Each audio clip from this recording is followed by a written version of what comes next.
നമ്മുടെ ലാലേട്ടൻ്റെ പൃഥ്വിരാജ് സംവിധാനം ചെയ്യുന്ന ലൂസിഫർ എന്ന് പറയുന്ന ചിത്രത്തിൻ്റെ സെക്കൻഡ് പാർട്ട് എമ്പുരാൻ തിയേറ്ററിലെത്താൻ ഇനി കുറച്ച് ദിവസങ്ങൾ മാത്രമേ ബാക്കിയുള്ളൂ. സിനിമയുടെ ക്യാരക്ടർ പോസ്റ്റേഴ്സൊക്കെ ഓരോന്നോരോന്നായിട്ട് ദിവസവും ലാലേട്ടൻ FB-യിലൂടെ രണ്ടെണ്ണം വെച്ച് പുറത്തുവിട്ടുകൊണ്ടിരിക്കുകയാണ്. ഇപ്പോൾ ഇതാ സിനിമയുടെ ബഡ്ജറ്റ് വൈസാണ് നമ്മളിന്ന് സംസാരിക്കാൻ വേണ്ടി പോകുന്നത്. സുരേഷ് കുമാറാണ് പറഞ്ഞിരിക്കുന്നത്. ആൻ്റണി പെരുമ്പാവൂര് അദ്ദേഹത്തോട് പറഞ്ഞിരിക്കുന്നത് ലാലേട്ടൻ്റെയും പൃഥ്വിരാജിൻ്റെയും പ്രതിഫലം കൂടാതെ ഈ ഒരു സിനിമയുടെ ബഡ്ജറ്റ് എന്ന് പറയുന്നത് 141 കോടിയിൽ ഇതിനോടകം തന്നെ എത്തിയിട്ടുണ്ട് എന്ന്. അപ്പോൾ നമ്മുടെ പൃഥ്വിരാജ് ഈ ഒരു സിനിമയ്ക്ക് വേണ്ടിയിട്ട് സംവിധാനവും സിനിമയിൽ അഭിനയിക്കുകയും ചെയ്തിട്ടുണ്ട്. അപ്പോൾ എന്തായാലും അദ്ദേഹത്തിന് നല്ലൊരു എമൗണ്ട് ആശീർവാദ് സിനിമാസും അതോടൊപ്പം തന്നെ ലൈക്ക പ്രൊഡക്ഷൻസും കൊടുക്കേണ്ടതുണ്ട്. അതോടൊപ്പം തന്നെ ലാലേട്ടൻ ഈ ഒരു സിനിമയിൽ അനേകം ഷെഡ്യൂളുകളായിട്ട് ഒട്ടനവധി ദിവസങ്ങളിൽ ഈ ഒരു സിനിമയിൽ അഭിനയിച്ചിട്ടുണ്ട്. ലാലേട്ടൻ്റെ തന്നെ ആശീർവാദ് സിനിമാസാണ് ഈ ഒരു ചിത്രം നിർമ്മിക്കുന്നതെങ്കിലും കൂടെ ലൈക്ക പ്രൊഡക്ഷൻസും ഉണ്ടെങ്കിലും ലാലേട്ടൻ്റെ എമൗണ്ട് കാര്യങ്ങളെല്ലാം കാണിക്കേണ്ടത് അത്യാവശ്യം തന്നെയാണ്. കാരണം രണ്ട് ടീമാണല്ലോ ഈ ഒരു സിനിമ പ്രൊഡ്യൂസ് ചെയ്യുന്നത്. അതുകൊണ്ട് തന്നെ അത് കറക്റ്റായിട്ട് തന്നെ കാണിക്കണം. അതിപ്പോൾ ലാലേട്ടൻ്റെ സ്വന്തം പ്രൊഡക്ഷൻ കമ്പനി ആണെങ്കിലും ലാലേട്ടൻ്റെ എമൗണ്ട് കാര്യങ്ങളെല്ലാം കറക്റ്റായി കാണിച്ചെങ്കിൽ മാത്രമേ ഈ ഒരു ചിത്രത്തിൻ്റെ ടാക്സ് കാര്യങ്ങളെല്ലാം ക്ലിയർ ചെയ്യാൻ വേണ്ടി സാധിക്കുകയുള്ളൂ. അപ്പം സ്വന്തം പ്രൊഡക്ഷൻ കമ്പനി ആണെങ്കിലും കറക്റ്റ് ഓരോ താരവും എത്രത്തോളം പ്രതിഫലമാണ് ഓരോ സിനിമക്കും കൈപ്പറ്റുന്നത് എന്നുള്ളതൊക്കെ കറക്റ്റായിട്ട് കാണിക്കും.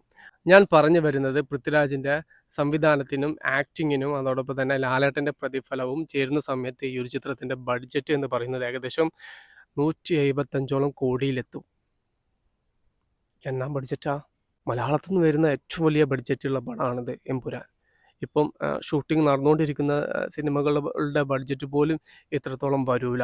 എമ്പുരാൻ ഞാൻ പറഞ്ഞല്ലോ, ഇപ്പം ഫൈനലി ഇവരുടെ പ്രതിഫലം കാര്യങ്ങളെല്ലാം ചേരുന്ന സമയത്ത് അതുപോലെ പ്രൊമോഷനും കാര്യങ്ങളെല്ലാം ആവുന്ന സമയത്ത് 175 കോടിക്ക് മുകളിലേക്ക് സിനിമയുടെ ബഡ്ജറ്റ് എത്താനുള്ള ചാൻസ് ഉണ്ട്.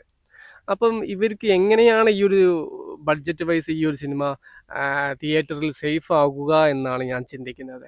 ഇപ്പോൾ സുരേഷ് കുമാർ തന്നെ ആ ഒരു ഇൻ്റർവ്യൂവിൽ പറഞ്ഞതാണ്, 100 കോടി ഒരു സിനിമ തിയേറ്ററിൽ കളക്ട് ചെയ്താലേ 27 കോടിയാണ് പ്രൊഡ്യൂസറുടെ കൈകളിലേക്ക് വരുന്നത്.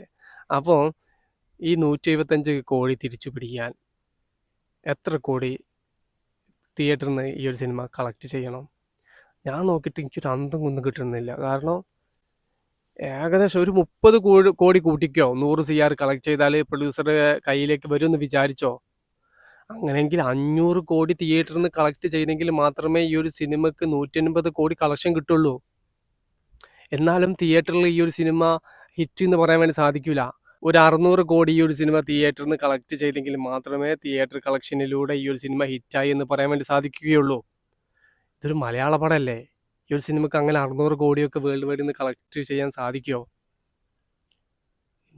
മോനെ, ഇനിയിപ്പോൾ ഈ ഒരു സിനിമക്ക് ഇത്രക്കും ബഡ്ജറ്റോ കാര്യങ്ങളൊന്നും ഇല്ലേ?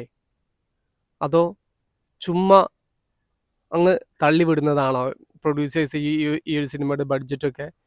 എനിക്ക് തോന്നുന്നില്ല ഈ ഒരു സിനിമ തിയേറ്ററിൽ സേഫ് ആവുമെന്ന്.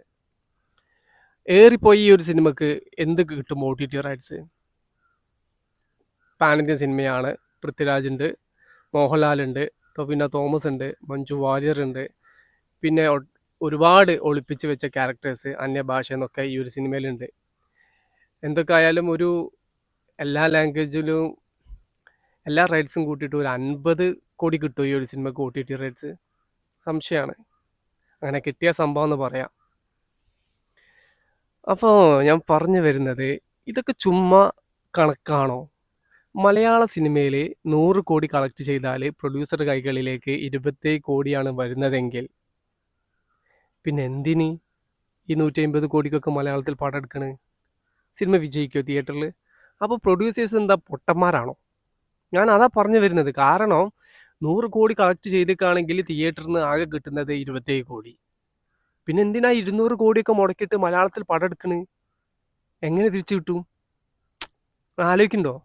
ഇനി ഇത് കള്ളപ്പണം വെളുപ്പിക്കാനുള്ള പരിപാടിയാണോ? ഇത്രയും ബഡ്ജറ്റ് കാണിച്ചിട്ട്? അല്ലെങ്കിൽ ഇനിയിപ്പോൾ എനിക്ക് തോന്നുന്നത് ടാക്സ് വെട്ടിക്കാനുള്ള പരിപാടിയാണോ സംശയമുണ്ട്. കാരണം ഒരു സിനിമയുടെ ബഡ്ജറ്റ് മാക്സിമം അടിച്ചു കയറ്റി കാണിക്കുക. ആ സിനിമ എത്ര കളക്ട് ചെയ്താലും ആ സിനിമയുടെ ബഡ്ജറ്റിലേക്ക് എത്തൂല എന്ന് വരുത്തി കാണിക്കുക. അപ്പം എന്ത്, സർക്കാരിലേക്ക് അടയ്ക്കാനുള്ള ടാക്സ് കാര്യങ്ങളെല്ലാം വെട്ടിക്കുറയ്ക്കാൻ വേണ്ടി പറ്റും. ഇപ്പോൾ ഒരു സിനിമ പ്രോഫിറ്റ് ആണെങ്കിൽ അതിൻ്റെ 30% പ്രോഫിറ്റിൻ്റെ ടാക്സ് അടയ്ക്കണം. അപ്പോൾ അതൊക്കെ വെട്ടിക്കുറയ്ക്കാനുള്ള കളികളാണോ ഇതെന്ന് എൻ്റെ ബലമായ സംശയം. അല്ലാതെ ഒരിക്കലും പ്രൊഡ്യൂസർക്ക് 180 കോടിയൊക്കെ ബഡ്ജറ്റിൽ മലയാളത്തിൽ ഒരു പടം പിടിച്ചു കഴിഞ്ഞാൽ ഒരിക്കലും തിയേറ്ററിലൂടെ കളക്ഷൻ കിട്ടൂല. മോഹൻലാലിൻ്റെ എമ്പുരാൻ എന്ന് പറയുന്ന ചിത്രത്തിൻ്റെ ഏകദേശം ബഡ്ജറ്റ് 175 കോടിയിലേക്ക് എത്തും എന്തായാലും. സിനിമയുടെ ഫൈനലി പ്രൊമോഷൻ കാര്യങ്ങളും അതോടൊപ്പം ലാലേട്ടൻ്റെ പ്രതിഫലം, പൃഥ്വിരാജിൻ്റെ 2 പ്രതിഫലമുണ്ട്, അഭിനയത്തിനും അതോടൊപ്പം തന്നെ ഡയറക്ഷനും. അദ്ദേഹം എത്ര വർഷം കാലമാണ് ഈ ഒരു സിനിമയ്ക്ക് വേണ്ടിയിട്ട് മാറ്റി വെച്ചിട്ടുള്ളത്. അദ്ദേഹം വേറെയും സിനിമകളൊക്കെ അതിൻ്റെ ഇടയിലൊക്കെ ചെയ്യുന്നുണ്ടായിരിക്കും. എന്നാലും അദ്ദേഹത്തിൻ്റെ ഒരു 3-4 വർഷത്തെ കമ്മിറ്റ്മെൻറ്റ് ഈ ഒരു സിനിമയിലുണ്ട്. ഈ ഒരു സിനിമ തിയേറ്ററിൽ ഹിറ്റാവണമെങ്കിൽ വലിയ കളക്ഷൻ തന്നെ നേടണം. ഇവരൊന്നും പുറത്ത് പറയുന്നില്ല. സുരേഷ് കുമാർ പറയുന്നത് സൂപ്പർ താരങ്ങൾ പ്രതിഫലം കുറയ്ക്കണം, നടന്മാർ പ്രതിഫലം കുറയ്ക്കണം. എന്നാൽ ഇവരെത്ര വാങ്ങുന്നത് എന്ന് ചോദിച്ചാൽ അത് നിങ്ങളോട് പറയാൻ പറ്റില്ല എന്നാണ് അദ്ദേഹത്തിൻ്റെ ലൈന്. അദ്ദേഹം പല മണ്ടത്തരങ്ങളുമാണ് സുരേഷ് കുമാർ അദ്ദേഹത്തിൻ്റെ കഴിഞ്ഞ ഇൻ്റർവ്യൂവിൽ പറഞ്ഞിരിക്കുന്നത്. എമ്പുരാൻ്റെ സ്ഥിതി ഇങ്ങനെയാണ്. 175 കോടിയോളമാണ് ഫൈനലി ഈ ഒരു സിനിമയുടെ ബഡ്ജറ്റ് വരാൻ വേണ്ടി പോകുന്നത്. ഈ ഒരു സിനിമ തിയേറ്ററിൽ വിജയിക്കണമെങ്കിൽ ഏകദേശം 600ഓളം കോടി വേൾഡ് വൈഡ് തിയേറ്ററിൽ നിന്നും കളക്ഷൻ നേടണം. ഇവർ പറയുന്ന ആ ഒരു ബഡ്ജറ്റ് ആ ഒരു സിനിമയ്ക്ക് ഉണ്ടെങ്കിൽ, അല്ലെങ്കിൽ ഞാൻ പറഞ്ഞ പോലെ ടാക്സോ കാര്യങ്ങളെല്ലാം വെട്ടിക്കുറയ്ക്കാൻ ഈ ഒരു സിനിമയുടെ മാക്സിമം ബഡ്ജറ്റ് കാണിച്ച് സിനിമ ലോസ് ആണെന്ന് വരുത്തി തീർക്കുക. അതുവഴി സർക്കാരിലേക്ക് അടയ്ക്കാനുള്ള ടാക്സ് കാര്യങ്ങളെല്ലാം വീങ്ങാനുള്ള പരിപാടിയാണ് ഇവർ ചെയ്തുകൊണ്ടിരിക്കുന്നത്. അല്ലെങ്കിൽ ഒരിക്കലും ഈ ഒരു സിനിമയ്ക്ക് ഇത്തരത്തിലുള്ള ബഡ്ജറ്റ് വരൂല. നിർമ്മാതാക്കൾ ഒരിക്കലും തിയേറ്റർ കളക്ഷനിലൂടെ ഇത്തരത്തിലുള്ള സിനിമ എടുത്തു വെച്ച് കഴിഞ്ഞാൽ കറക്റ്റായിട്ട് ഈ ഒരു ബഡ്ജറ്റ് ഉണ്ടെങ്കിൽ ഈ ഒരു സിനിമ വിജയിക്കില്ല. ഇത് നിർമ്മാതാക്കളും കൂടെ അറിഞ്ഞിട്ട് ബഡ്ജറ്റ് കൂട്ടിക്കാണിക്കുന്നതാണ് എന്നാണ് നാം മനസ്സിലാക്കുന്നത്.